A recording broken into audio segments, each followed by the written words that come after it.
제가 잠깐 기도하겠습니다. 좋으신 하나님, 오늘 이렇게 또 이 세종 신탄진 중앙장로교회에 또 이렇게 왕래하게 해주시니 감사합니다. 우리는 늘 말씀으로 살지 못하고 죄 가운데 살아가고 있습니다. 하지만 그것을 우리는 알지 못하고 당연한 것으로 알고 살아갑니다. 용서하여 주시옵소서. 저희를 주님의 보혈로 늘 정결케 하사 주님의 도구로 마음껏 사용하여 주시옵소서. 오늘 신탄진 중앙장로교회에 간증자로 세워주시니 몸둘 바를 모르겠습니다.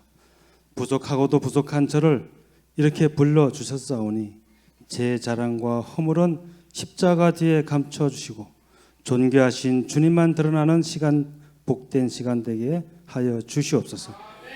끝나는 시간까지 주님의 은혜가 가득한 시간 되게 하옵소서.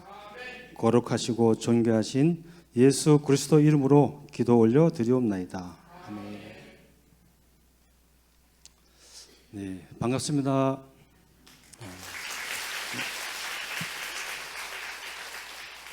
너무나 멋있고 아름다운 분들만 계시는 것 같습니다.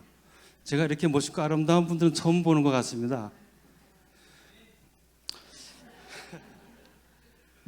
제가 목사님 아까 말씀하셨던 것처럼 강원도 영월에서 아주 시골에서 왔습니다. 그곳은 시내에는 이렇게 좀 아파트가 많고 그렇지만 제가 사는 곳은 앞을 봐도 뿅창이고 뒤를 봐도 뿅창, 옆을 봐도 뿅창뿐입니다. 그런 곳에서 제가 태어났습니다. 제가 찬양을 한 2곡 제가 학원을 다니면서 배우지를 못해서 연주를 잘 하지는 못합니다. 여기도 아까 색소폰 연주하시는 분이 계신다 그러시던데 제가 망신 떠는 건 아닌지 모르겠습니다만 부족하더라도 이해하시고 가사의 은혜 많이 받으시기 바랍니다.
보시니까 잘 못 불죠?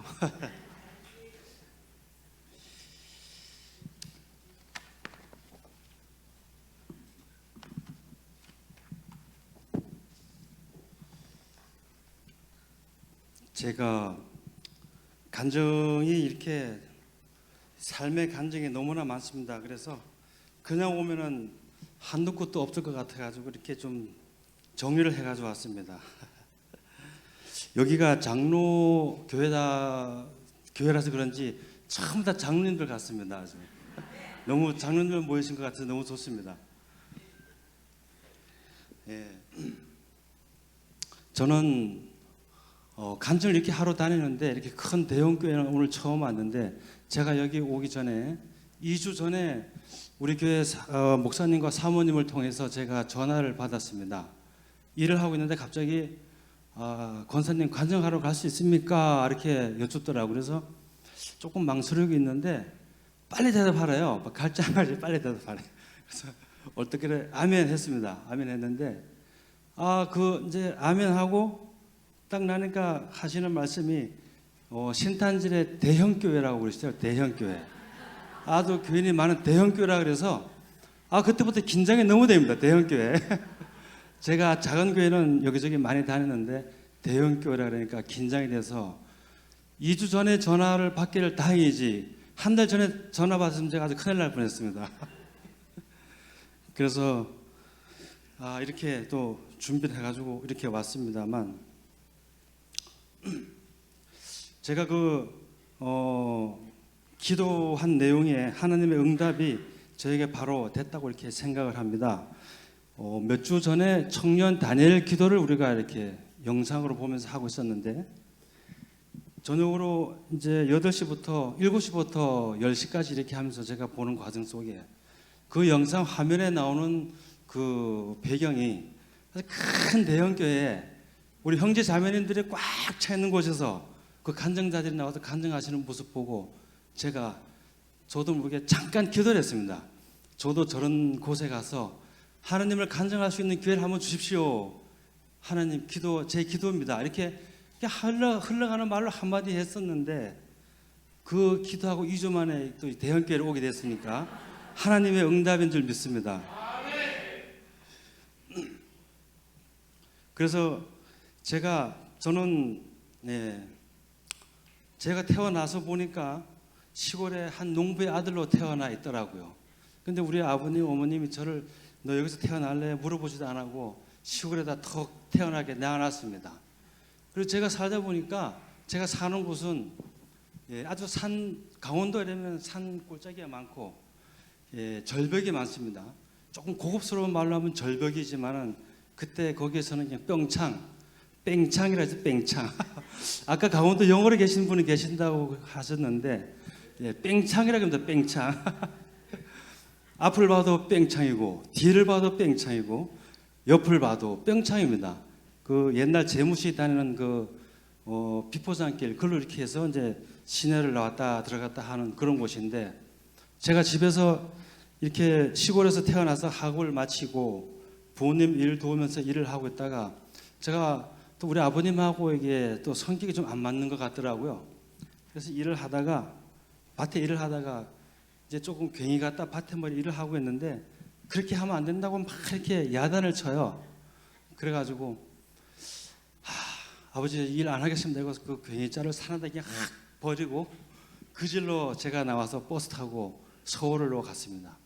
서울로 갔는데 촌놈이 서울 처음 가니까 얼마나 눈을 땅에다 댈 수가 없죠. 맨날 위만 쳐다보고 다니죠 이렇게.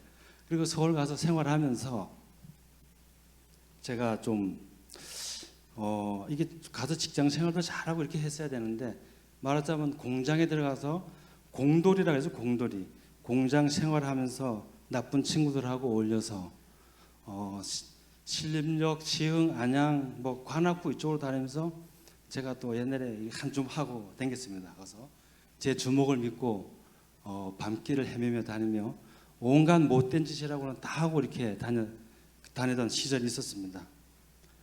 제가 그때 다니면서 전철역 이렇게 서울 도시 가면 전철역이 다 위에 있고 밑에가 이제 이렇게 인도가 되어 있는데 제가 그 전철역에서 지나가는 이렇게 사람들 보고 만만한 사람들 보면 제가 그때 담배를 좀 많이 피웠습니다. 죄송합니다만 담배를 하루 한 2갑씩 이렇게 피웠는데 그 지나가는 사람 보고 그때는 까치 담배를 파니까 담배 하나 사달라고 이렇게 강제로 뺏어 피운 거죠.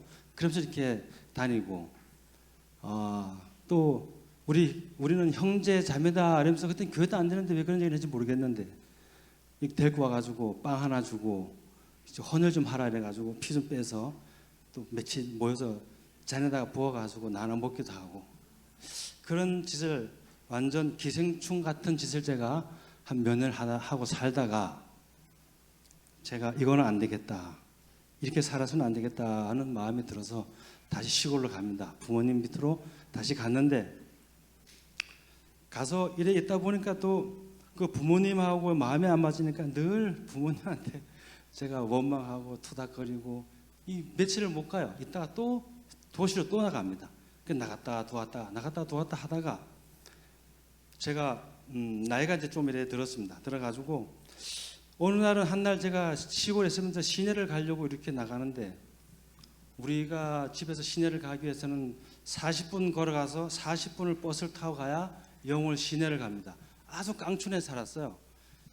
그래서 그곳에 사는데 어느 날 한 날 아침에 버스를 이렇게 타고 가는데 안내 아가씨가 너무 예쁜 아가씨가 앉아서 생글생글 웃으면서 차표를 받고 돈을 거실러 주고 이런 모습을 볼 때 제가 이 아가씨를 한번 꼬셔봐야 되겠다 이런 마음으로 괜히 버스를 타고 영월을 자주 나갔습니다. 그래 다니다가 아무래도 꼬실 수가 없어요. 제가 나이가 어려서 그렇겠지만 꼬셔지지가 않더라고요. 그래서 버스 운전을 하면 이 아가씨를 꼬시겠구나 이런 마음을 먹고 제가 이제 면허 시험장을 찾아가서 그 면허를 땄습니다. 일종 보통 면허를 땄는데 일종 보통 면허 갖고는 또 대형 버스를 할 수가 없어요. 그래서 이 경력을 쌓아야 되는데 어디 가서 경력을 쌓습니까? 그래서 그냥 여기저기 다니면서 버스 차 1톤 트럭 막걸리 배달도 하는 데 가서 일도 하다가 또 뭐 4.5톤 복사차도 끌고 다니다가 또 15톤 덤프차 가지고 광산에 들어가서 또 돌체를 하는 일도 하다가 이러다 보니까 한 6, 7년이 지나갔습니다. 그래서 버스에서 찾아갔더니 이제 경력이 된다고 저보고 이제 입사가 되니까 들어오라. 그래서 그 취직을 했습니다. 취직을 해가지고 이제 버스에서 취직을 하면 견습을 이렇게 타게 되는데 한 보름 정도 견습을 탑니다. 그런데 제가 가서 제일 먼저 본 것이 뭐냐 하면 차는 많은데 제일 먼저 본 것이 버스 안에 안내양이 있는가 없는가 그거부터 봤습니다. 보니까 안내양이 안 보여요 저한테는. 전부 다 기사들만 앉아 있는 거예요. 기사들만. 그래가지고 기사분한테 제일 먼저 제가 물어본 게 여기 버스에 안내양들은 다 어디 갔습니까? 그랬더니 법이 1년 전에 바뀌어서 안내양이 다 없어졌다는 겁니다. 그래서 어차피 취직은 됐으니까 그럼 일을 좀 해보자 하고 견습을 타고 이렇게 다니는데 경기고속이 이렇게 지나가는데 보니까 경기고속 기사 옆에 그 안내양이 모자를 딱 쓰고 앉아서 경례를 딱 하고 가더라고 이렇게. 그 버스만 보면 인사를 그렇게 해주더라고. 그래서 그래. 그럼 이제 경기고속을 가야지 또 꼬시겠구나. 그래가지고 경기고속을 들어가려고 그러니까 나이가 어려서 못 받아준다고 그러더라. 그래서 31살이 돼야 받아주는데 제가 30살 되던 해에 그 시내버스를 그만두고 경기도 그 경기고속을 찾아갔는데 안 된다 그래서 1년을 서울에서 나이를 채우자 이래가지고 경기교통이라는 데가 있습니다. 시내버스 회사가 있는데 거기 가서 1년을 시내버스 끌고 또 온 막 돌아다녔습니다. 제가 다니다가 노선을 제가 이제 영어로서 갔으니까 잘 모르잖아요. 그럼 노선을 이탈해 가지고 엉뚱한 데로 막 가면 손님들이 글로 가면 안 됩니다. 다시 돌아가서 가야 됩니다. 막 이렇게 하면은 또 유턴해 가지고 다시 가기도 하고 막 이렇게 다니면서 버스를 했는데 그때 버스 하는 과정 속에 좌석 버스를 제가 또 이렇게 하게 됐는데 하는데 버스 그때 저도 이제 담배를 피웠지만 차 안에서 담배를 누가 자꾸 피우는 거예요. 이제 가는데 아침 학생들 등교 시간이고 차에 손님이 많고 그런데 그래서 담배 냄새가 이렇게 싹 나는데 아무리 봐도 누가 피운지를 찾지를 못해요. 그래서 누가 안에 담배 피우신 분 담배불 좀 끄세요. 이렇게 좋게 얘기를 해야 되는데 제가 또 성격이 좀 그렇다 보니까 대만 욕을 했습니다. 제가 그냥 빨리 당장 담배불 끄라고. 그런데 계속 연기가 나는 거예요. 그래서 룸메를 계속 보면서 앞은 안 보고 룸메만 보고 가다 보니까 저한테 고등학생이 하나 피우고 있더라고. 그래서 그냥 그때 버스는 이렇게 사이드를 이렇게 당기면은 이게 차 그냥 서요. 이렇게 당기는 거. 그 4차선 도로인데 막 1차선으로 막 달리다가 그냥 당겨놓고 뒤로 막 갔죠 제가. 그런데 이제 차는 혼자 한참 가다 서겠지 하고 그냥 놔두고 갔습니다. 가니까 손님들이 쫙 앉아 있다가 막 어우 기사 어디 가냐고 난리죠 이게. 차는 혼자 막 가는데 그 뒤에 가니까 이 학생이 담배를 피우다가 발밑에 똑 떨고 놓고 끄지를 못하고 그냥 있는 거예요. 그래서 누가 담배 피웠나 물으니까 다 안 피웠다 그래. 그래서 이래 보니까 연기가 나길래 너 거 마칠 때는 맞대요. 주서라. 그래서 줍는 걸 그냥 입에 다시 물으라. 그랬더니 입에 물더라고. 무는 걸 그냥 그 자리에서 막 얼굴을 막 면상을 막 엄청 뚜렷했습니다. 그리고 4차선 중앙에다 내려놓고 왔어요 제가. 저는 버스를 하다가 차에서 조금 술 취한 사람들이 뭐 이렇게 시비를 건다 이러면 그냥 가만 안 놔둡니다. 거기서 막 죽도록 패가서 그냥 내려놓고 갑니다. 거기다 그냥. 뭐 휴게소 어디고 아무 상관없어요. 제가 영어로서 또 서울 다는 그 경기 고속버스를 할 때도 맨 그렇지만 그렇게 거기서 이제 몇 년을 지나다가 성남 모란시장 이런 데 가서도 손님이 차비 안 내고 도망가면은 끝까지 따라가서 그 차비 650원인데 그걸 받기 위해서 시장 안을 끝까지 따라가서 잡아가서 받아갖고 와요. 오면 차 안에 손님이 하나도 없어요. 다 나가고 어디 간지 모르겠습니다. 그 빈 차 끌고 또 이렇게 갑니다. 그러다 보니까 회사에서 이제 그만두라 그러더라고. 그래서 그만두고 이제 경기고속을 다시 찾아가서 이렇게 이제 경기고속을 취직을 하러 갔는데 거기 갔더니 또 기사만 보이고 기사 옆에 뭐 이상한 통만 하나 이래 있고 사람이 안내가지고 없어요. 그래서 또 역시나 물어본 게 여기 안내양 아저씨 다 어디 갔습니까? 그랬더니 거기도 마찬가지로 한 달 전에 이 폐지가 돼가지고 아저씨가 다 없었다는 거예요. 기사가 직접 돈 받고 다 해야 된다 이러더라고요. 그래서 많이 서운했지만 그래도 어떡합니까? 취직을 했으니 서울 올라온 것만 해도 어디입니까? 그래서 다시 서울에서 고속버스를 한 7, 8년 타다가 다시 강원도로 가서 영암 고속 가가지고 또 한 7, 8년 하고 그 서울에서 강원도 영월 다니는 이 무정차 고속버스를 제가 한 8년 정도 버스를 한 것 같습니다. 그러다가 버스를 하는 과정 속에 이제 제가 그 깜빵을 갔다 오게 됩니다. 깜빵, 교도소. 이제 말하자면 학교라 그러는데 제가 교도소를 2번씩이나 갔다 왔습니다. 얼굴은 그렇게 안 생겼죠. 아주 착하고 이렇게 점잖게 생겼는데 하여튼 사연이 있어서 갔다 왔습니다. 처음에 들어가니까 교도소 가니까 이게 마룻바닥으로 나무로 갖다 마루가 쫙 돼 있고 평수는 한 10평 정도 되는데 사람이 많이 들었어요. 한 7, 8명, 많은 곳은 10명 이상 이렇게 들어있더라고요. 근데 처음 그걸 가보니까 얼마나 무섭습니까? 막 웅성웅성하고 꼭 저 벌통 앞에 있는 것 같은 느낌이에요. 뭐가 금방 쏠 것 같고 막 후끈후끈하고 겨울인데도. 그래 들어가니까 그 의경이 와가지고 철창문을 탁 열어주는데 그 소리가 너무 지금도 듣기 싫은데 그냥 이렇게 열리는 게 아니라 삐걱하면서 열렸다가 탁 닫으면 차닥 소리 나거든요. 그 차가닥 하는 소리가 가슴 심장에 똑 떨어집니다. 아주. 그 들어갔는데 그 맨 끝에 앉아있던 어떤 젊은 사람이 저보고 양발을 벗으라고 그러더라고요. 양발을 벗었더니 입에 물을 해요. 그 깜빵에 가면은 화장실이 저 끝에 이렇게 벽이 한 1m도 안 되게 나지막하고 끝에 한 평도 안 되는 요만한 이렇게 칸이 막혀져 있습니다. 거기서 다 보는 데서 그냥 볼 보고 다 해야 되는데 그 앞으로 그까지 기어오래. 이 양발을 입에 물고 기어오라 이랍니다. 그래서 참 너무 수줍고 창피했지만 겁에 질렸으니까 하란 대로 해야지. 안 그러면 그 깜빵까지 들어가서 제가 뭔 자존심이 있겠습니까? 그래서 이제 물고 기어서 가니까 거기서 이제 뭐 자기들 시키는 대로 하라 해서 처음에는 못 모르고 시키는 대로 다 했습니다. 청소하고 창살에 매달려서 창살을 먼저 닦고 그러다 어느 정도 일정 시간이 지나서 제가 이제 석방이 되었고 나왔는데, 그리고 몇 년 안 했다가 제가 또 들어가게 됐습니다. 또 들어가게 됐는데 그 깜빵 가는 것도 경험이 참 중요하더라고요.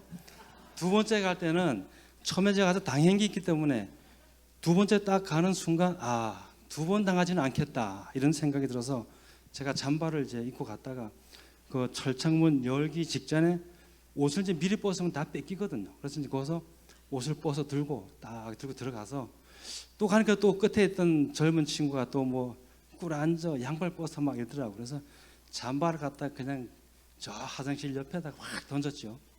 그랬더니 전부 다 눈이 똥그래서 다 치다봐요.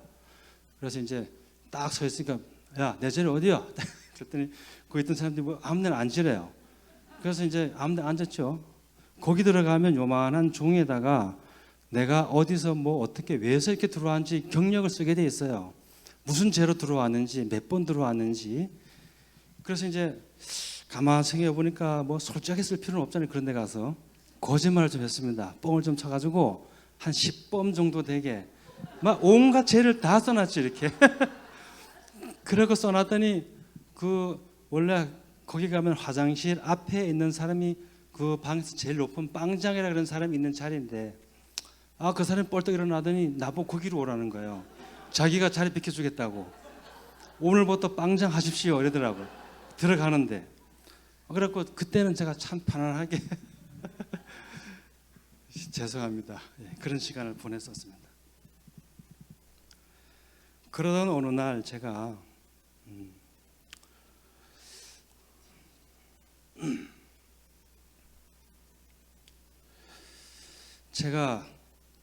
이 세상 속에서 살아오면서 지금은 우리가 살아가는 이 세상이 너무 아름답고 참 살기 좋은 세상이잖아요.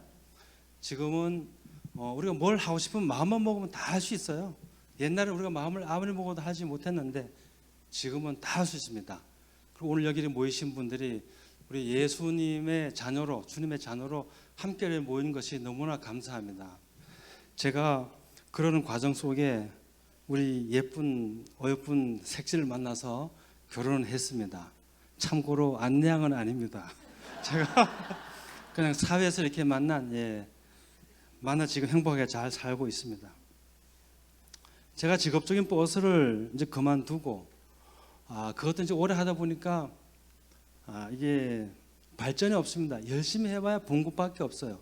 그리고 조금만 잘못하면 사고 나면 제가 손해를 보고. 그래서 이제 버스를 그만두고 뭔가 좀 다른 일을 해야겠다 생각을 먹고 제가 이제 집에 와서 이제 놀고 있으니까 우리 바로의 형님께서 그 당시에 약초 장사를 이렇게 다니면서 하고 있었습니다. 근데 그 형님이 저보고 이렇게 그냥 가만 쉬지 말고 한번 해보면 어떻겠냐. 그래서 좋다, 한번 해보겠다. 또 버스에 할 때 했던 또 가락이 있으니까 제 생각에 충분히 할 수 있을 거라 생각하고 하겠다 생각 얘기를 하고 처음 간 곳이 주문진에 그 명태 축제가 있더라고요. 거기에 약초를 1톤 차로 헛개열매라고 아십니까? 헛개열매. 술 드시는 분들 술 깬다, 뭐 간이 좋아진다 이런 약초인데 그걸 한 차 막 수북하게 싣고 갔습니다. 가는데 그날따라 비가 왜 그렇게 오는지 겨울인데도 그 약초를 이렇게 쌓아놨는데 비가 다 맞아가지고 막 푹 젖고 수줍어서 말을 못합니다. 제가 사람들 앞에 그렇게 많이 지나가도 이거 약초가 어떤 약초라고 얘기를 못해요. 그냥 사람만 이렇게 가는 거 치다보고 있다가 또 가는 거 치다보고 있다가 이틀 축제하는데 하루는 그렇게 보냈습니다.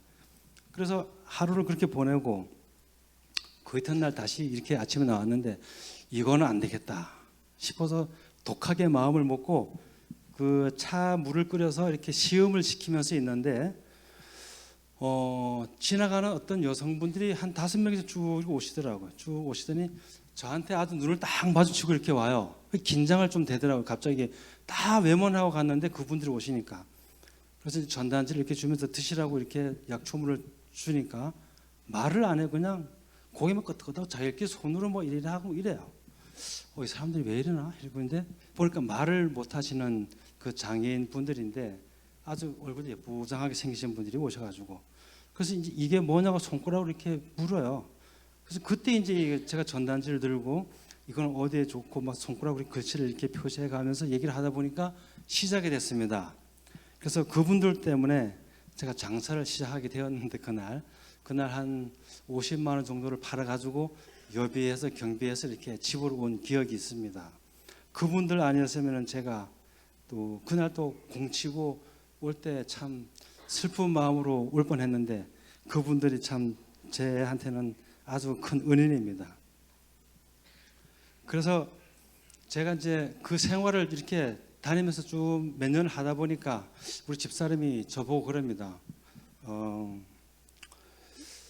이렇게 다니는 일을 하지 말고 조그마한 가게라도 얻어서 앉아서 하는 장사를 한번 해보는 게 어떻겠냐 이렇게 제안을 하더라고요. 그래서 저도 다니는 거 힘들고 하니까 그렇게 하겠다. 그 다니는 것은 왜서 힘드나 하면 제가 주로 전라도 쪽에 가서 많이 이렇게 장사를 했는데 여기 전라도 계신 분 계시는지 모르겠는데 그쪽에 가면 좀 텃세가 셉니다. 전라도는 강원도 사람들 가서 배건하지를 못해요. 너무 텃세가 세가지고 가면은 막 일이죠 일이. 그래서 그분들은 가면은 나 여기 뼈를 묻을란게 네 마음대로 하거나 뭐 이런 식으로 막 나와요. 그래 뼈 묻어라 나도 뼈 묻겠다. 그리고 몸으로 싸우기도 많이 하고 이러면서 자리를 잡아서 장사를 몇 년 했는데 그 다음부터 제가 그쪽에 간다는 연락 전화 하나만 해놓으면 제가 하던 장사 자리는 항상 비어 있습니다. 그리고 보면 제가 전라도 사람보다 조금 더 셌나 봐요, 그죠? 그래서 제가 가는 자리는 항상 다 준비되어 있습니다. 지금은 몰라 그렇지 그때 하나님께서 저를 늘 지키시면서 이렇게 보호해 주시고 또 준비 다 해놓으시는 임마누엘 하나님이신 줄을 제가 그때는 몰랐으니까 아마 지금 생각해 보면은 하나님께서 다 준비하고 계셨는데 제가 그걸 미처 몰랐습니다. 그래서 이제 우리 안전장사를 하자 해가지고 제가 처음 시작한 것이 천막사입니다. 천막사 영월에서 천막사가 한 2개 정도가 있었는데 그 무렵에 마침 천막사 하나가 문을 닫고 없어져가지고 제가 천막사를 다시 하나 개업을 했어요. 그 제가 이제 돈이 없으니까 막 번듯한 건물은 준비를 못하고 변두리 끝에 막 몇 년 동안 묵어있던 거, 막 폐허가 되는 거 이런 것을 이제 싸게 나와 있길래 거기를 얻어서 이제 시작을 했는데 가보니까 완전 진짜 막 귀신 나올 것 같아요. 막 너무 막 유리 깨진 게 많고 창문 다 깨지고 벽도 다 무너지고 지붕도 막 빵꾸 뻥뻥 나고 이런 곳을 제가 얻었습니다. 거기를 얻어가지고 시작을 했는데 처음에 가니까 터가 세기는 세더라고요. 그래서 거기서 한 3개월 정도를 시작했는데 그때 마침 우박이 엄청 많이 와가지고 그 천막 기존에 있던 집들이 빵꾸가 다 났어요. 천막이 우박 때문에 그 빵꾸가 나는 바람에 제가 한동안 그 천막일을 진짜 많이 했습니다. 영월에 그때 돈을 좀 잠깐 순간적으로 많이 벌었지만 그게 계속 가지 않아요. 천막은 한번 설치해 놓으면 한 10년 정도 가기 때문에 뭐 한 달 정도 박신해 놓으면 일이 없어요. 일이 끝나. 그래가지고 이렇게 서로 둘이 얼굴만 쳐다보고 이렇게 앉아 있다가 이래서 안 되겠다 해서 뭘 어떻게 해야 되냐. 전에 장사하러 다니던 것을 다시 가서 할까.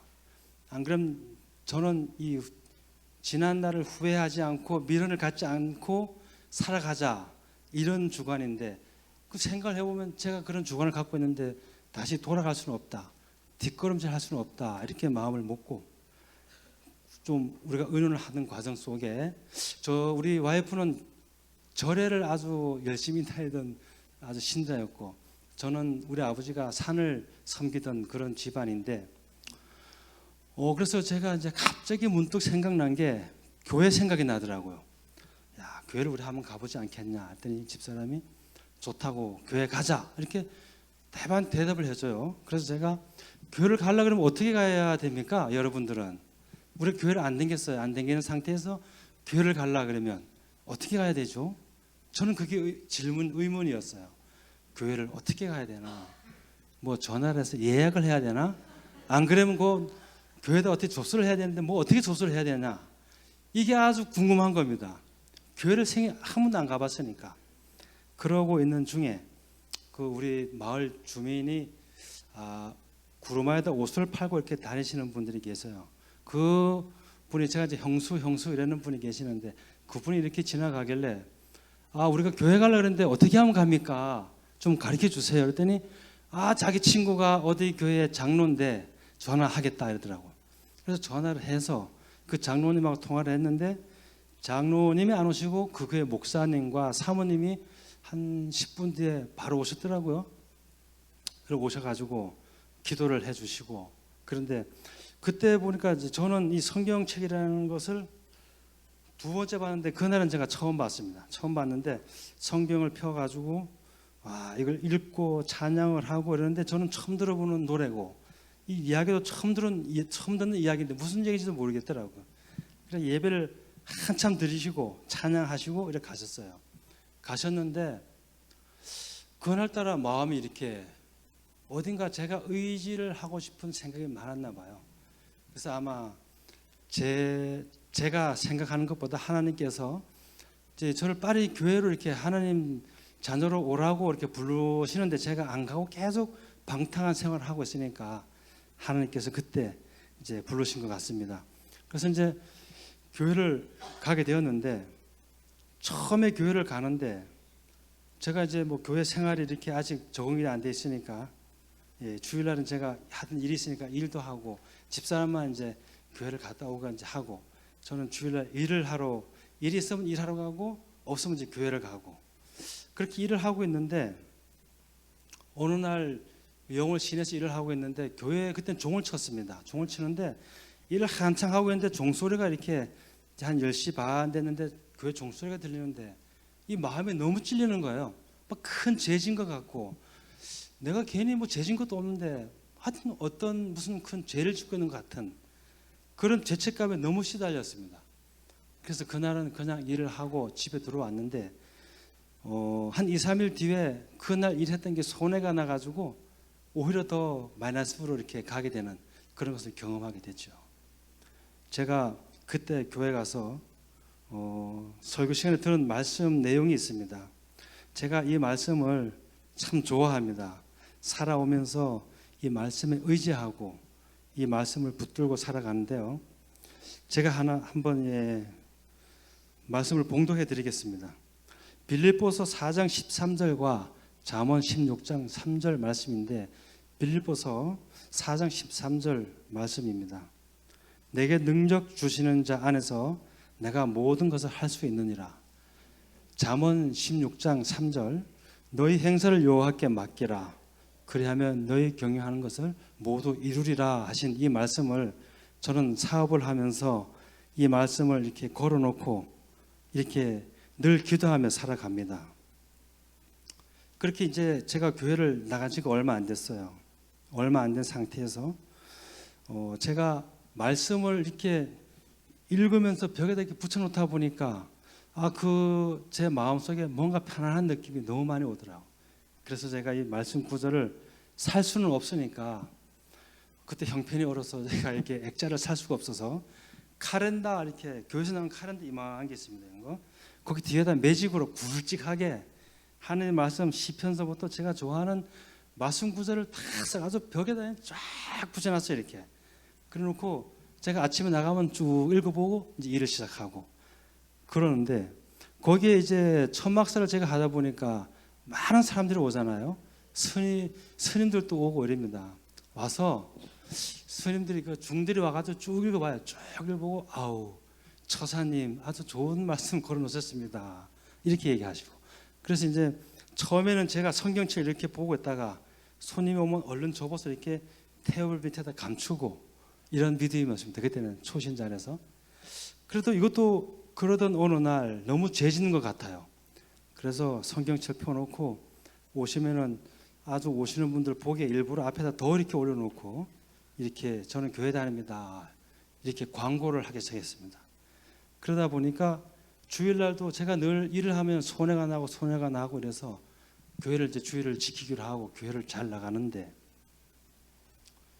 교회 주일날 나가서 일을 하고 오면 예배를 드리고 오면 그 주중에 더 많은 것을 하나님이 채워주시는 걸 제가 절실히 느끼면서 체험을 하면서 살아가게 됩니다. 저는 체험신앙을 살아가는 그런 사람이에요. 제가 그렇게 이제 생활하다가 어느 날 제가 일이 너무 많이 이제 밀리고 바쁜 과정 속에 있었어요. 그래서 이제 밖에 일을 하러 나갔다 그날따라 비가 너무 많이 와가지고 그날 일을 못 하고 집으로 이제 철거를 해서 집으로 사무실로 다시 들어와 있는 상태인데, 그날 들어와서 제가 이제 비도 많이 오고 그래서 이제 공장 안에를 이렇게 쭉 훑어보니까 드럼통이 몇 개가 이렇게 서 있습니다. 드럼통이 한 5개 정도가 쭉 서 있는데, 그 드럼통이 왜서 거기 있나 하면은 제가 그 전에 펜션하는 집에 이렇게 일을 해주면 그 한 집이 돈을 잘 안 줍니다. 일을 해주면 돈을 안 주고 꼭 한 1년 2년씩 밀어놨다가 주고 이런 집이 하나 있어요.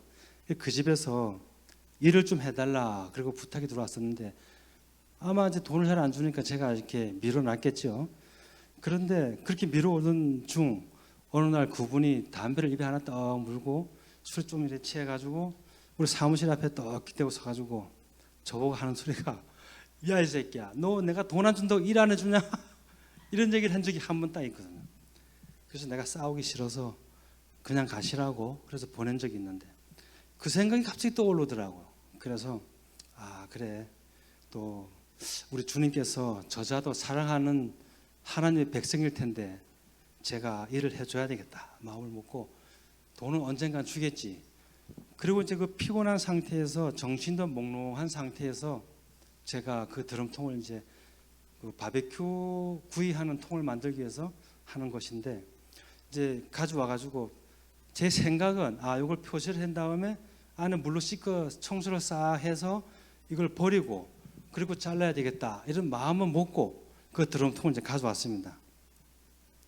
가져와서 그 매직으로 줄 긋는 사이에 다 잊어먹었어요. 제가 다 잊어먹고, 이것도 그라인더로 잘라야 되는데 그 왜 그런지 모르겠습니다. 산소를 갖다가 제가 이렇게 딱 불을 붙여가지고 딱 되는 순간 이 드럼통이 뻥그러지는 것만 보고 그 뒤로는 제가 기억이 안 납니다. 뻥그러지는 거 보고 저도 모르게 이렇게, 아마 그때 우리 직원이 이제 같이 둘이 있었는데 돌아서면서 제가 그 직원을 이렇게 가렸던 것 같아요. 그 직원은 이 머리털 하나 안 다쳤습니다. 다행입니다. 만약 직원이 다쳤으면 어떡합니까? 돌아섰는데 이게 폭파하면서 이게 드럼통 뚜껑이 날아가면서 도로 4차선 도로를 건너가서 그 앞에 집 대문 앞에 뚜껑이 떨어지고, 저는 그냥 그때 기절했으니까 몰랐어요. 그 상황이 어떻게 되는지. 한 1, 2분 정도 있다가 깨어난 것 같은데, 깨어보니까 제 몸에는 불이 붙어서 온 사방 불이 타고 있었어요. 이렇게 보니까 오선료 앞에는 멀쩡합니다. 그냥 폭탄 맞은 것처럼 이 끝에만 조금 찢어지고 앞에는 그냥 뭐 보여서 안 될 부분은 다 가려져 있고 이런 상태인데, 그래서 이래 보니까 뭐 불이 막 이런 데 붙어가지고 지금 보여드릴 수는 없지만 온 사방 화상투성인데, 막 이렇게 막 털으니까 그 삼겹살 꿀 때 이렇게 숯불에 구면은 고기에 불이 붙으면 기름 떨어진 불 막 타지 않습니까? 그렇게 막 떨어져요. 이게 살이 떨어지는데 불이 안 꺼져요. 이게 문제는 불이 안 꺼집니다. 뜨거운 것도 모르고 아픈 것도 모르고 아무 감각이 없어요. 그렇게 막 온몸을 털고 그 공장 바닥에 막 둘둘 굴러도 안 꺼져요.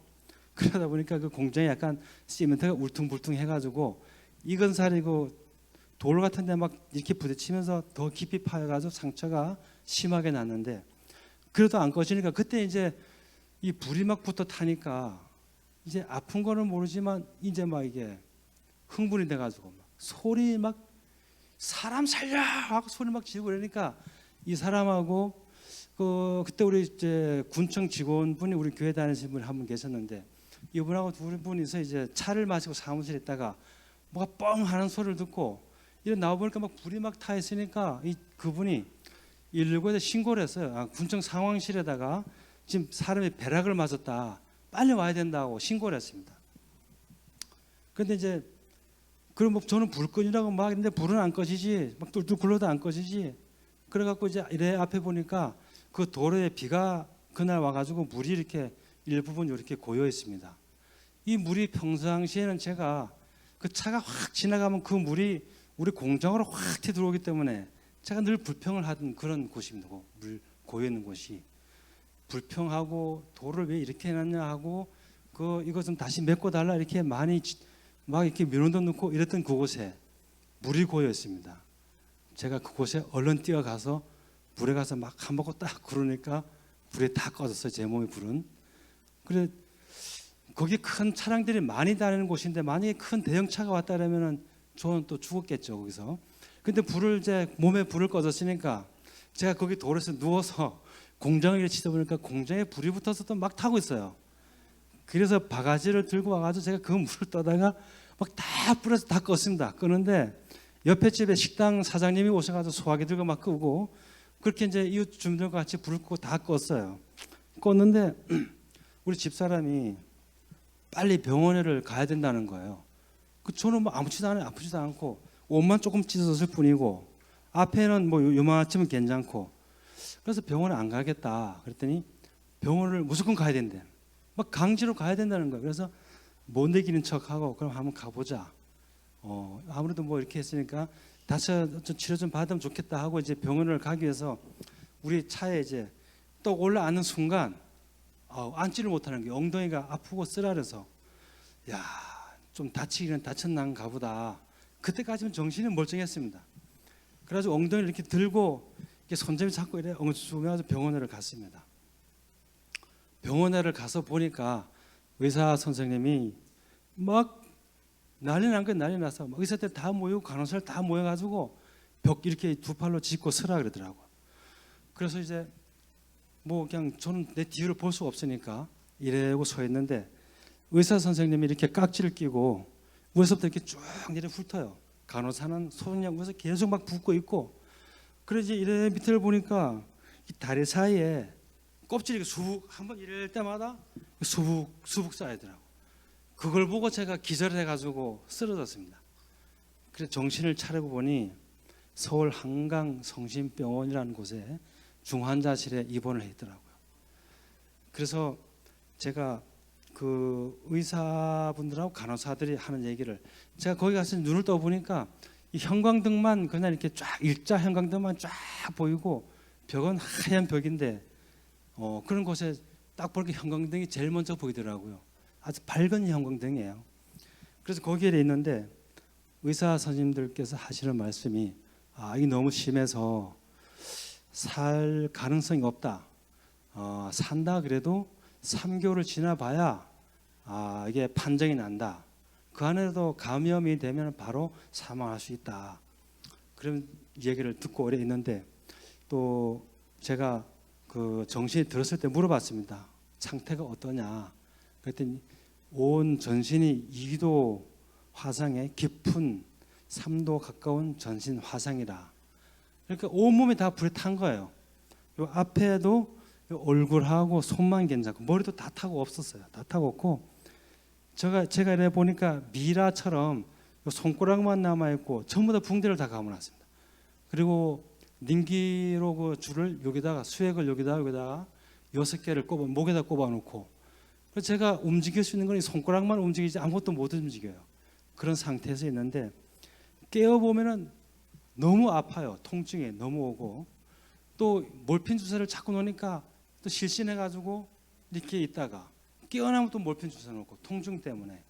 그런데 제가 거기 있으면서 이렇게 깨어나 보니 거기는 이 화상병동이다 보니까 전부 다 뜨거운 물에 디어든 불에 디어든 사람들은 다 와 있어요. 그렇게 있는데 제가 정신이 들었을 때 이래 보면 이제 정신이 없을 때는 제가 그 붕대를 감고 막 계속 전에 하던 일을 하러 온 사람 가서 사다리 타고 올라가서 일하는 모습 현실이나 꿈이나 뭐 그 상황이 똑같이 이렇게 반영되고 있습니다. 근데 정신을 딱 차렸을 때 보니까 그 많은 사람들이 전부 다 화상 입고 와 있으니까 다 살이 이렇게 붓고 꼬이고 막 뜨거운 그런 느낌 때문에 정신 이상된 사람도 많고 소리를 막 지릅니다. 여기저기서 살려달라고. 살려주세요. 뜨겁습니다. 뜨거워요. 그 뜨거운 용광로 속에 있는 것 같다고. 막 저 사람이 날 죽이러 온다고. 제발 좀 살려달라고 이렇게 소리를 전부 다 소리 지릅니다. 그곳은 지옥과 같은 곳이에요. 지옥.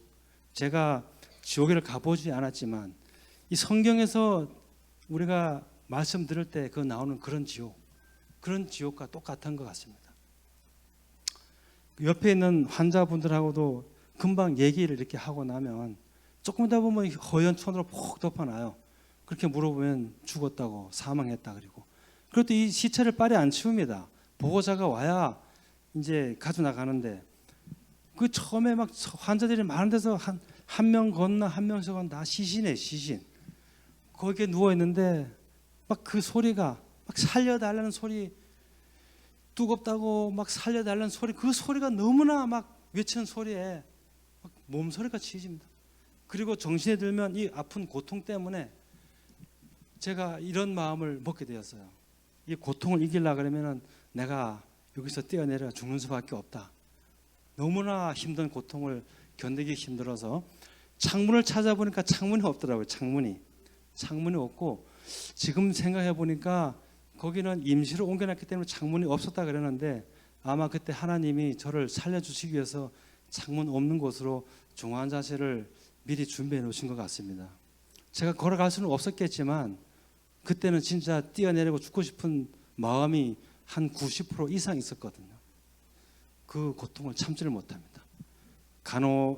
간호사들 다 남자들인데 와서 이렇게 붕대를 벗기고 그 약을, 꺼제 같은 걸 이렇게 뜯어낼 때, 또 그 진물 나는 걸 닦아낼 때 완전 철수세미 같은 걸로 막 이렇게 막 민다는 것처럼 느껴져요. 너무나 아픕니다. 그 아픔을 참기 위해서 이를 악물고 또 악물고, 제가 울고 싶어 우는 것이 아니라 이를 꽉 물고 있으면 눈물이 저절로 막 납니다. 그냥 눈물이 나요. 그리고 또 이렇게 치료를 싹 하고 나면 정신이 좀 들만 하면 그 고통 때문에 무통주사를 항상 꼽아놓고 있는데 그 무통주사도 효과가 없고, 정신이 들면은 이쪽 저쪽에서 살려달라고 소리 지르고, 이 뜨거운 곳에서 건져달라 그리고, 저 사람이 날 죽이러 온다 그리고 맨 그런 소리만 합니다. 그러면 저는 그곳에서 할 수 있는 건 없습니다. 눈물밖에 안 나고 하나님 앞에 믿음은 약하지만 기도합니다. 하나님, 저 좀 살려주세요. 하나님, 저도 좀 살려주세요 하고 기도를 합니다. 그 기도하는 과정 속에 제가 성경책을 막 보고 싶더라고요. 그래서 하나님께, 간호사께 성경책을 좀 갖다 달라 그랬습니다. 그때 성경책이 이 성경책인데, 이 성경책을 갖다 오니까 제가 볼 수가 없어요. 그래서 좀 펴달라 그랬더니 제 앞에다 합판을 이렇게 송판을 깔아놓고 어디를 펴드릴까요? 이러길래 아무데나 펴달라 그랬습니다. 그래서 펴놨는데 이래 보니까, 이래 보는 순간 이 성경 말씀이 다 사라져요. 이 책에 글씨는 하나도 없고 하얀 백지만 되어 있습니다. 그냥 딱 하얗게만 보이는 거예요. 그래서 또 접어놨다가 또 보려고 그러면 또 그러시면 또 접어놨다가 반복하다 보니까 어느새 이 글씨가 하나 둘 오더니 다시 원래 위치대로 다 와서 채워지더라고요. 그래서 제가 성경책을 보면서 이래 읽다 보니까 여기 있으면 제가 진짜 저 사람들과 똑같은 사람이 돼서 죽을 것 같아요. 며칠 못 가서 감염이 돼 죽을 것 같은 마음이 들어서 교수님한테 제가 이렇게 말씀했습니다. 교수님, 저 여기 있다 보면 저 사람들하고 똑같이 되어서 아마 며칠 못 살다가 죽을 것 같습니다. 제가 해야 할 일이 너무나 많습니다. 그런 과정 속에 이래 있는데, 중환자실은 그 면회가 딱 낮에 한 30분 정도밖에 없는데 아무나 들어오지를 못하잖아요. 그런데 우리 작은 형님이 들어와 가지고 저한테 하는 소리가, 동생, 지금 정신이 있을 때 얘기를 해라. 내가 가게에 있는 사무실 정리 싹 하고 팔 거 팔고 다 정리할 테니까 지금 얘기해라. 그런데 그 소리를 딱 듣는 순간, 이건 아닌데. 그래서 형님, 내가 다시 나가서 할 거니까 신경 끄고 걱정하지 말아라. 그래놓고 이제 보내고 이래 있는데 살아야 되겠다 하는 마음이 너무 생기는 거예요. 그래서 그때부터 기도하면서 일반실로 옮겨달라고 제가 교수님한테 계속 막 간절하게 얘기를 했습니다. 그랬더니 올라갔다 만약에 이게 감염이 되면 바로 사망할 수 있고 이런 조건인데 각서를 쓰면 올려 보내주겠다. 그 좋다. 각서를 썼습니다. 집사람이 각서를 써서 다 해주고 제가 이제 일반실로 올라가게 됐습니다. 일반실로 올라간 그 날짜가 9일밖에 안 돼. 제가 중환자실에 있었던 게 9일. 그래서 이제 중환자실에 있을 때 의사 선생님 한 얘기가 3개월을 두고 봐야 된다 그랬는데 9일만 일단은 일반실로 올라갔지 않습니까? 올라가니까 완전 천국입니다. 거기는 딱 들어가자마자 따뜻한 그 온기에 음악 소리도 나고 웃음소리도 나고 사람들이 막 웅성웅성 떠드는 소리도 나고, 야, 여기가 바로 천국이구나. 저는 그 병원에서 지옥과 천국을 다 느껴봤습니다. 그 지옥에 있을 때는 진짜 그 현실적인 그 지옥을 제가 이렇게 겪었다가 일반실로 올라오면서 이게 바로 천국이나, 우리 천국이 따로 있지 않습니다. 우리 항상 지금 이곳이 우리의 천국인 줄 믿습니다. 그 천국에 올라와서 제가 찬양을 좀 서툴지만 집사람하고 이렇게 찬양을 하니까 그 병실에 한 6명 정도가 있었는데, 뭐 교회 다니는 집사님 한 분, 집사님 한 분 계시고 안수 집사님 한 분 계시고 나머지는 다 교인이 아닌데, 제가 찬양을 이렇게 조만하게 이렇게 이제 찬양을 하다 보니까 사람들이 너무 듣기 좋다고 계속 하라 그래가지고 제가 하루 종일 그날 찬양을 한 적이 있습니다. 계속 했는데 잘 하지도 못해요. 하지도 못하지만 그거 듣는 사람들 다 좋다 그러니까 찬양을 제가 이렇게 막 여룩하면서, 그러면서 그 생활이 너무 즐겁게 진짜 천국 같은 생활을 거기서 제가 지냈습니다. 그래 지내면서 제가 이제 하나님을 거기서 이제 만나게 됩니다. 그동안은 제가 교회를 갔으니까 남들이 볼 때 이 사람 교회를 다니는구나, 종교인으로 이렇게 다녔지만 거기 가서 제가 이제 하나님을 만나게 되었는데, 그 하나님께서 언제 찾아오셨냐 하면, 제가 이제 그렇게 걷지도 못하고 소변을 받아내고 대변을 다 받아냈습니다. 제 와이프가 제가 대변이 매렵다 그러면 침대가 꽤 큽니다. 그걸 긁고 복도가 병원이 크다 보니까 저 끝에 가가지고 커튼 쳐놓고 대변을 받아내고, 소변은 이제 이렇게 소변통을 받쳐서 거기서 받을 수 있지만 그런 생활을 계속하고 있는 상태였는데, 어느 날 제가 이렇게 우리 담임 목사님께서 한 3일에 한 번씩 영월에서 거기까지 기도를 하러 오시더라고요. 오셔가지고 기도하고 가시고, 못 오실 때는 전화로 기도해 주시고, 네네, 기도의 능력이 대단하십니다. 그래서 이제 그날 또 핸드폰으로 이제 이렇게 핸드폰으로 기도를 받고 있었습니다. 제가 기도를 받고 있는데 우리 그 목사님께서 그 간절한 기도, 진짜 하나님께서 제 옆에 와서 막 이렇게 대화나 걱정하지 말아라 이런 막 마음이 올 정도로 기도를 해주시는 것 같아요.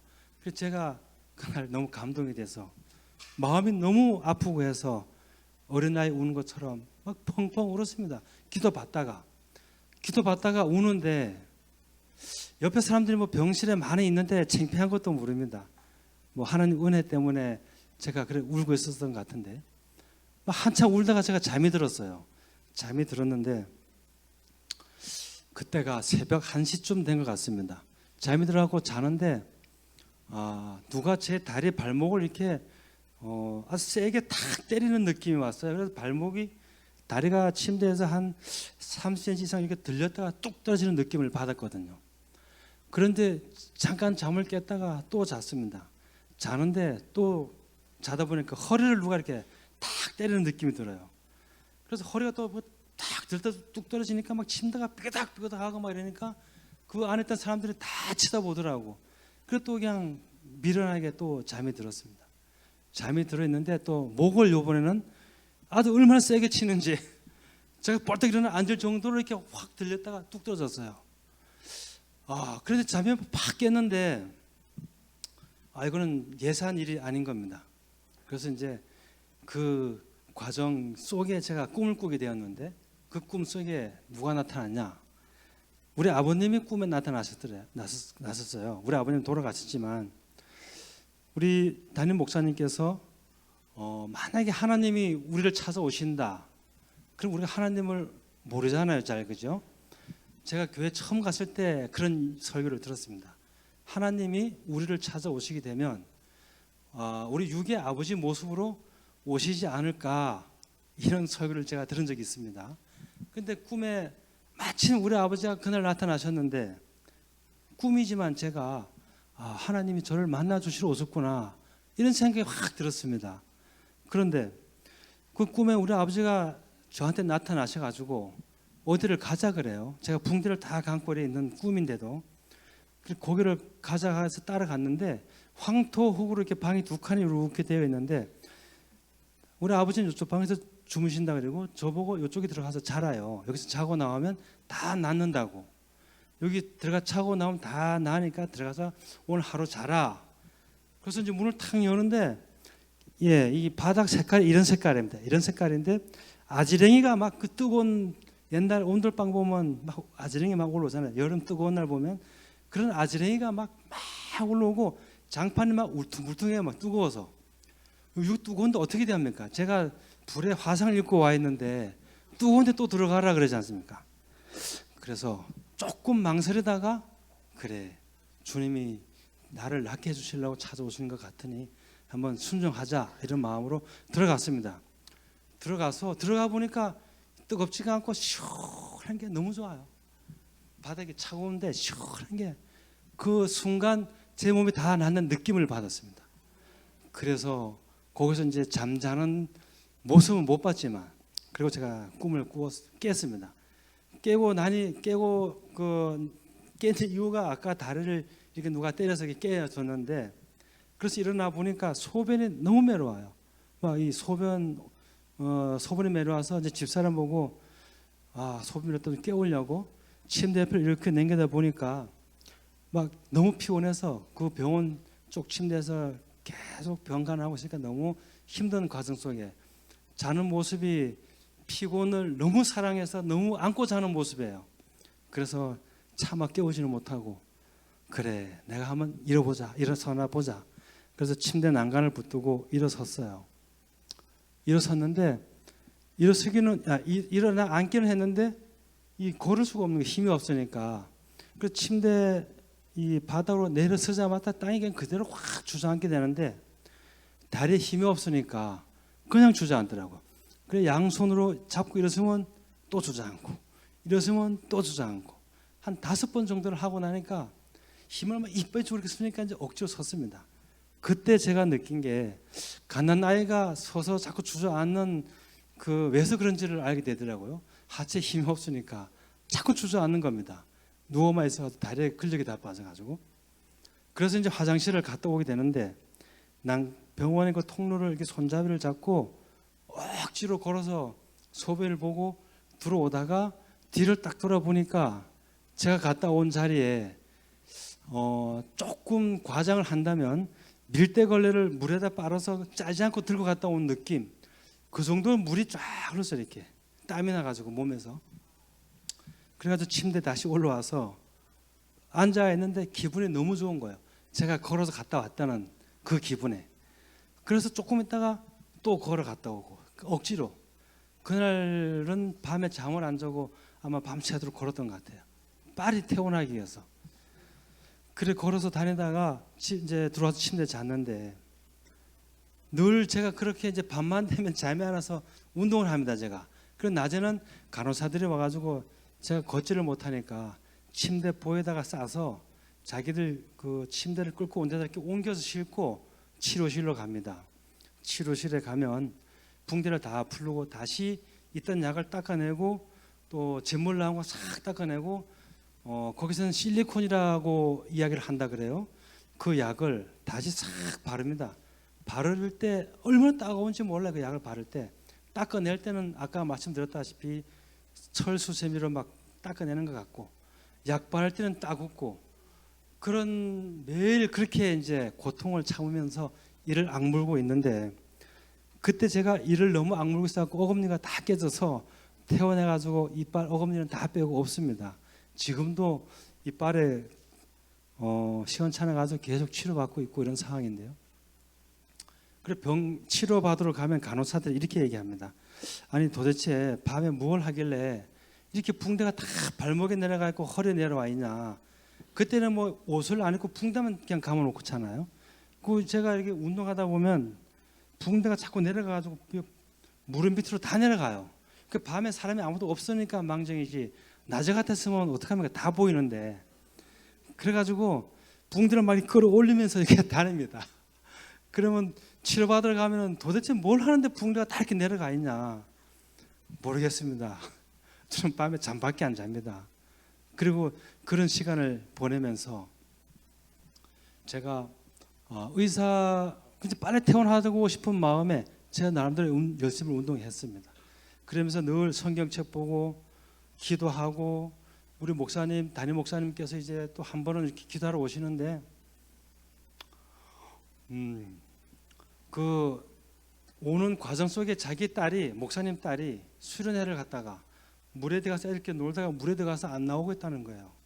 그 연락을 받은 상태에서도 목사님이 저한테 오신 겁니다.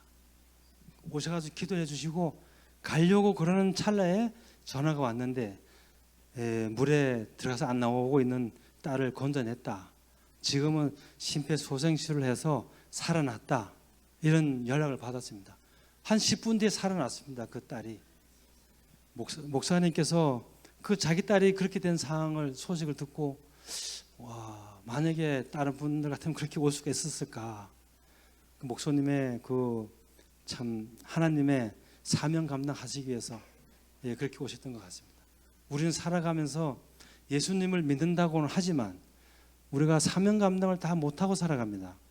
아까 목사님 설교하실 때 말씀하셨던 것처럼 우리가 가야 할 길은 예수님 앞으로만 가야 되는데 발걸음 걷다 보면 자꾸 옆으로 가고 엉뚱한 길로 많이 가게 됩니다.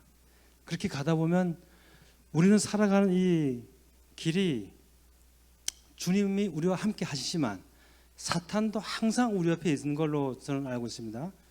50대 50으로 주님이 우리 안에 계시지만 사탄도 늘 틈을 타서 들어오려고 항상 이 준비를 하고 있습니다. 그 사탄에 우리 모두 다 거룩하신 주님께서 거룩한 기쁨과 하나님의 은혜를 주셨는데 빼앗기지 않는 우리 모두가 되었으면 소망합니다. 저는 그래서 이제 그 병원에 있으면서 그렇게 치료를 받고 있는데 어느 날 다른 분이 재활치료하시는 의사분이 오셔가지고 저에게 이제는 누워 있지만 말고 좀 휠체어 타는 연습을 좀 해라. 이래서 이제 휠체어를 갖고 오셨더라고요. 그래서 제가 저는 휠체어를 못하지만 걸어갈 수는 있습니다. 엉덩이가 아파서 휠체어를 못합니다. 이랬더니 이 의사 선생님 믿지를 않아요. 믿지를 않고 쓸데없는 소리 하지 말고 재활치료부터 받으라.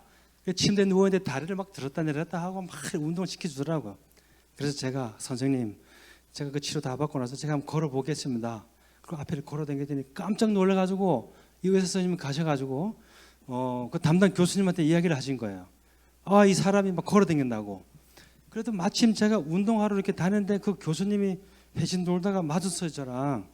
그래서 제가 이래 딱 보니까 이때가 기회다. 하나님이 지혜를 빨리 주셔가지고 제가 막 더 씩씩하게 걸었습니다. 팔도 막 이렇게 올리고 다리도 막 이래 하면서 걸어가니까 이 교수님이 이렇게 보시더니 진짜 걸을 수 있냐고. 걸을 수 있습니다.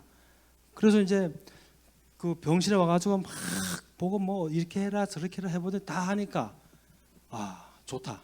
오늘 오후 5시에 퇴원해라. 이라고 제가 퇴원한 게 딱 한 달 만에 제가 2010년 7월 5일 날 입원했다가 2010년 8월 5일 날 오후 5시에 한 달 만에 퇴원했습니다. 아멘. 이게 하나님의 은혜죠. 하나님께서 치료 안 해줬으면 이렇게 퇴원을 못합니다. 아무리 의사들이 기술이 좋고 실력이 좋다 해도 이 화상은 나야지 치료가 되는데 치료받으러 가면 의사 선생님들이 신기하다, 기적이다, 치료가 너무 빨리 된다 이런 얘기를 늘 항상 하고 그랬습니다. 그래서 제가 퇴원하게 됐는데 시간이 다 돼가지고 빨리 좀 말씀드리겠습니다. 퇴원하게 되어가지고 그 대학교 학생들이 와가지고 이 논문을 좀 써야 된다는 거예요. 이제 이렇게 일찍 퇴원하는 것에 대해서. 그래서 이제 그 담당 교수님도 계시고 학생들이 매치 와가지고 묻습니다. 어떻게 해서 이렇게 빨리 퇴원하게 된 줄 믿습니까? 왜서 그렇다고 생각하십니까? 라고 묻더라고요. 제가 뭐라 그랬을게요? 제가 그랬습니다. 당연히 그분들한테는 우리 교수님이 너무 치료 잘해 주셔가지고 제가 빨리 낫습니다. 감사합니다. 이렇게 해야 되는데 하나님 치료해 주셨습니다. 하나님께서 저를 치료해 주셨습니다. 그랬더니 그 학생들이 취재하다가 네 됐습니다. 거기까지 하겠습니다. 이러고 다 가더라고요. 네, 그분들 이해를 못하죠. 3개월 있어. 네, 3개월을 지나야 네 살지 죽을지 판단이 된다 그런 사람이 한 달 만에 제가 퇴원을 하게 됐으니 기적이죠. 하나님께서 우리에게 거룩한 기쁨을 주셨습니다. 아까도 말씀드렸지만 사탄한테 어떠한 기쁨, 어떠한 것도 뺏기지 마시기 바랍니다. 우리는 주님께 늘 감사가 넘치는 삶을 살아야 되겠죠. 우리가 지나온 세월을 이렇게 생각해보면 전부 다 감사뿐이 없어요. 제가 처음 교회 가가지고 기도할 때 우리 둘이서 초신자니까 하나님 돈 좀 주세요. 하나님 제가 지금 밥 먹고 살 수가 없습니다. 돈 좀 주세요. 돈 좀 주세요. 그때 초신자 때 제가 아까도 말씀드렸지만 담배를 하루 3갑 피웠는데 담배를 끊고 그 담배값을 모아가지고 감사헌금을 하면서 교회를 나가기 시작했습니다. 담배 끊을 때도 제가 그냥 임의대로 끊으려니까 안 되더라고요. 새벽기도 가가지고 주님 앞에 무릎 꿇고 하나님 제 오늘 이 시간보다 담배 끊게 해주세요. 생각 안 나게 해주세요. 이렇게 기도하고 집에 갔는데 진짜로 그날부터 생각 안 나더라고요. 그래서 끊었습니다. 담배. 지금 담배 끊은 지 한 20년 가까이 돼 가고요. 술은 제가 어렸을 때 끊었습니다. 예, 술도 밥 먹기 전에 이홉들이 한 병 먹고 밥 먹고 이랬던 사람입니다. 네, 우리가 처음에는 다 그렇게 삽니다.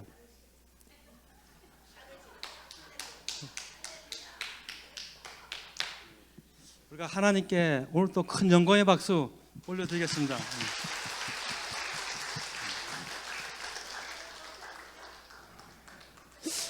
아멘. 제가 준비를 한다고 열심히 했는데 또 이렇게 전하다 보니까 두서없이 이렇게 좀 왔다 갔다 하면서 하다 보니까 좀 빼먹은 것도 많은데 우리 지금 보니까 상주에 계시는 우리 권사님과 안수 집사님 오셨네요. 감사합니다. 또 이렇게 먼 곳까지 와주시고 어떻게 아시고 오셨습니까? 아유, 우리 오늘 이렇게 모이신 모든 분들께 감사드립니다. 또 저를 부족한 저를 이곳에도 간증하시는 분들이 많으실 테고 훌륭한 간증자들이 많이 계실 텐데 저를 이렇게 초대해 주신 우리 목사님과 장로님들과 성도 여러분들께 깊은 감사드립니다.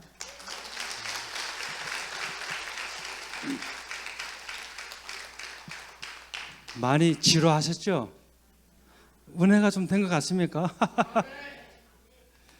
제가 은혜스럽게 이야기하려고 아까 제가 그 화상 입었을 때 지옥에 있었을 때 조금 제가 솔직히 더 리얼하게 하려고 마음 먹었는데 이게 이제 보시는 분들이 다 얼굴이 밝은 표정으로 보고 있어가지고 제가 그렇게 못했습니다.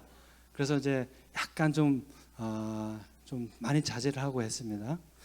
그리고 제가 잠깐 기도하고요. 주님의 눈물이라는 그 찬양이 있습니다. 여러분 다 아시죠? 예, 주님의 눈물. 주님이 예수님이 십자가 메고 골고다 언덕 올라가시면서 채찍 맞으면서 피 흘리고 가시 멸관 쓰시고 그 고통 당하신 거 우리가 늘 생각하면서 살아가야 됩니다. 그 생각하시면서 제가 주님의 눈물 연주해 드릴 테니까 가사 생각하시면서 또 은혜 되시면 좋겠고요. 사명이라는 곡이 또 있습니다. 우리가 사명을 끝까지 주님의 사명을 본분을 잊지 말고 살아가야 되겠다는 뜻으로 제가 사명을 또 한 곡 연주해 드리겠습니다. 이제 기도하고 연주하고 제 임무는 여기서 이제 마치도록 하겠습니다. 감사합니다.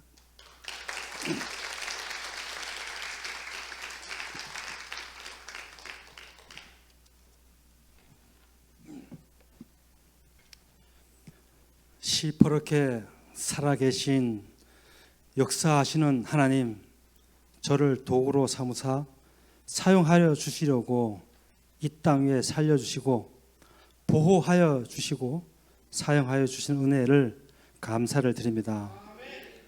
오늘 간증 속에서 주님을 더욱 알게 하시고, 우리가 그동안 살아오면서 주님을 알지 못하고 방탕한 삶에서 주님 만나 기쁨이 넘치고 또 주님 주시는 복을 우리가 다 함께 누리며 살아갈 수 있도록 은혜를 더하여 주시옵소서. 주님 주시는 복을 마음껏 누리며 행복한 삶을 주시는 은혜에 감사를 또 드립니다. 이 다음 주님 앞에 우리가 갔을 때 잘했다 칭찬받는 우리 모두 되게 하여 주시옵소서. 작은 일로 충성할 때 더 큰 것으로 복 주신 하나님을 믿습니다. 신탄진 중앙장로교회를 통하여 이 지역에 많은 구원의 역사를 일으키시옵소서. 또 이 신탄진 중앙장로교회가 노아의 방주 역할을 잘하여 많은 일들이 일어나는 주님의 역사 현장 속에 있는 교회 되게 하여 주시옵소서. 늘 주님의 역사 속에 우리가 있음을 기억하게 하여 주시옵소서. 역사하시는 하나님께 모든 영광과 찬양 올려드리오며 거룩하신 예수님 이름으로 기도드리옵나이다. 아멘.